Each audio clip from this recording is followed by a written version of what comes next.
और कच्चा चिट्ठा में इस वक्त बहुत बड़ी खबर लेबनान से। इजराइल ने हिजबुल्लाह के एक बड़े कमांडर को ढेर कर दिया। एक बड़ा कमांडर मार गिराया गया। दक्षिणी लेबनान में इजराइल ने हिजबुल्लाह के कमांडर को ड्रोन स्ट्राइक में मार गिराया। यह पहली बार है जब नेतन्याहू ने हिजबुल्लाह के किसी बड़े कमांडर को मारा है। हमास के डिप्टी चीफ सालेह अल अरूरी के बाद यह इजराइल का लेबनान पर दूसरा बहुत बड़ा हमला माना जा सकता है।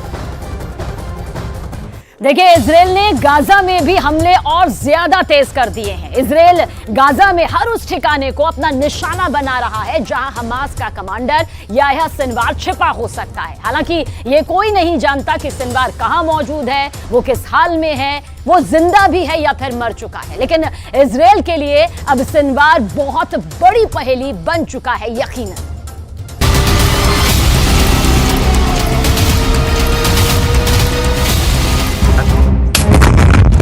पहला धमाका,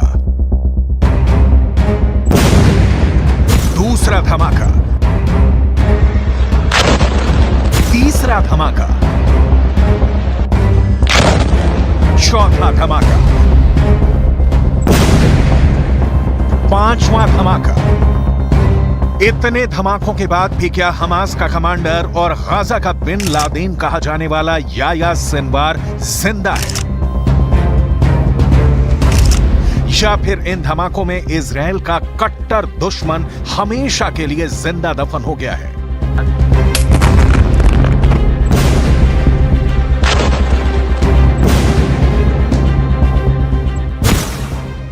हमास का कमांडर याह्या सिनवार कहां है, कैसा है, किस हाल में है, ये फिलहाल कोई नहीं जानता। उसको शिद्दत से ढूंढने वाला इजराइल भी नहीं जानता कि सिनवार जिंदा है या मर चुका है। वो बस सिनवार की मौत पुख्ता करने के लिए गाजा पर लगातार बम मारे जा रहा है।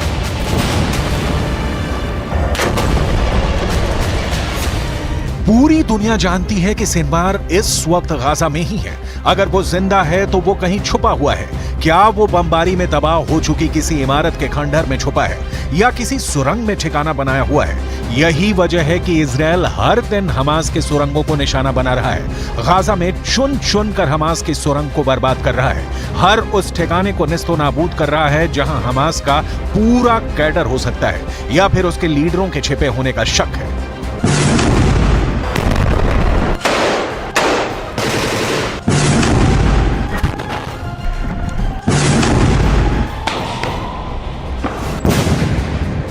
एयर स्ट्राइक, टैंक से बमबारी, सुरंग में घुसकर हमास के लड़ाकों के खिलाफ ऑपरेशन। इन हमलों से एक बात तो साफ है कि इजराइल ने याह्या सिनवार की मौत की गारंटी ले ली है।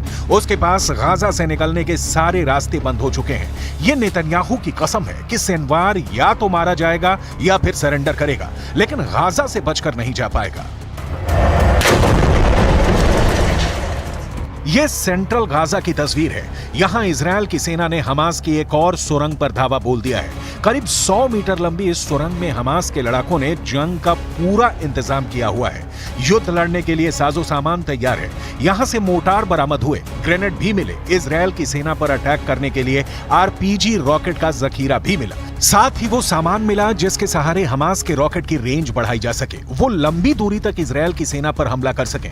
इजराइल की बहुत ही खतरनाक माने जाने वाली 179th ब्रिगेड ने इस ऑपरेशन को अंजाम दिया।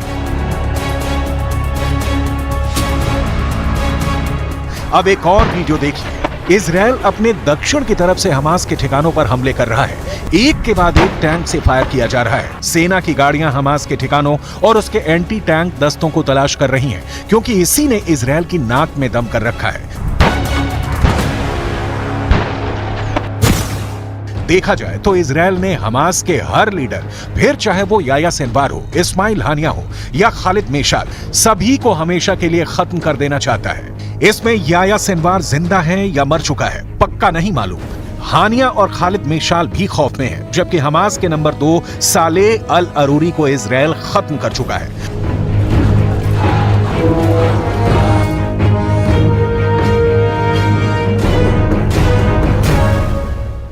वैसे युद्ध के 3 महीने बाद भी इजरायल को वो कामयाबी नहीं मिली है जिसकी उसे उम्मीद थी। यही इजरायल की सबसे बड़ी मुश्किल भी है, क्योंकि जितना ज्यादा वक्त हमास के थिंक टैंक को मारने या पकड़ने में लगेगा, युद्ध उतना ज्यादा खिंचता चला जाएगा। और युद्ध जितना लंबा खिंचेगा, इजरायल को ना सिर्फ आर्थिक मोर्चे पर उतना नुकसान होगा, बल्कि उसकी सेना की साख भी गिरती जाएगी, जो अभी तक इस युद्ध के बड़े टारगेट हासिल नहीं कर पाई है, जबकि उसकी बमबारी में करीब 23,000 लोगों की मौत हो चुकी है।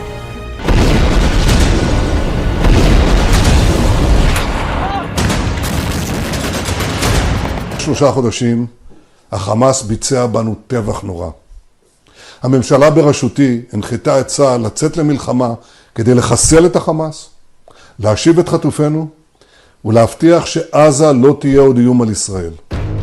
नेतन्याहू ये बिल्कुल भी नहीं चाहते कि उन्हें अब किसी भी तरह का नुकसान हो। वो गाजा में भी फंसे हैं और इजरायल के राजनीतिक हालात के बीच करप्शन के इल्जाम में भी फंसे हैं। लेकिन इजरायल के लिए इस वक्त सबसे ज्यादा जरूरी है हमास की हार, उसके बड़े कमांडर्स की मौत या सरेंडर। जब तक ऐसा नहीं होता, तब तक ये लड़ाई चलती रहेगी। इसका अंत कैसे होगा, ये फिलहाल कोई नहीं जानता। कई कोशिशों के बाद भी अब तक सुलझ नहीं पाई है। जब तक ये युद्ध चलेगा, तब तक हमास के लड़ाकों के साथ गाजा में रह रहे निर्दोष लोग भी मारे जाते रहेंगे। उनकी जिंदगी बद से बदतर होती जाएगी।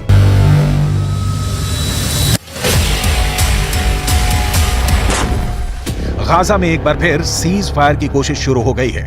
जॉर्डन के किंग अब्दुल्ला ने अमेरिका के विदेश मंत्री एंटनी ब्लिंकन से कहा है कि गाजा में सीज फायर कराया जाए। किंग अब्दुल्ला ने कहा है कि अगर युद्ध जारी रहा तो इसके बहुत बुरे नतीजे देखने को मिलेंगे। गाजा की फिक्र पूरी इंटरनेशनल कम्युनिटी को है। यही वजह है कि सभी अब यही चाहते हैं कि कम से कम इजरायल अपने ऑपरेशन को इस तरह से अंजाम दे कि आम लोग उसकी बमबारी का शिकार न बने। Immer klarer, die israelische Armee muss mehr tun, um Zivilistinnen und Zivilisten in Gaza zu schützen. Sie muss Wege finden, Hamas zu bekämpfen, ohne dass so viele palästinensische Menschen Schaden an Leib und Leben nehmen. Das Leid so vieler unschuldiger Beteiligter kann so nicht weitergehen. अब इस बच्चे को देखिए, Israel की बमबारी के बाद ये एक इमारत के मलबे में दबा हुआ था। आधे घंटे तक वो मलबे में दबा रहा और उसके बाद इसे किसी तरह से जिंदा निकाला गया। इसलिए गाजा तबाही के साथ जिंदगी की उम्मीद भी देख रहा है। हालांकि धमाके और खून खराबे के अलावा गाजा में अब कुछ बचा नहीं है।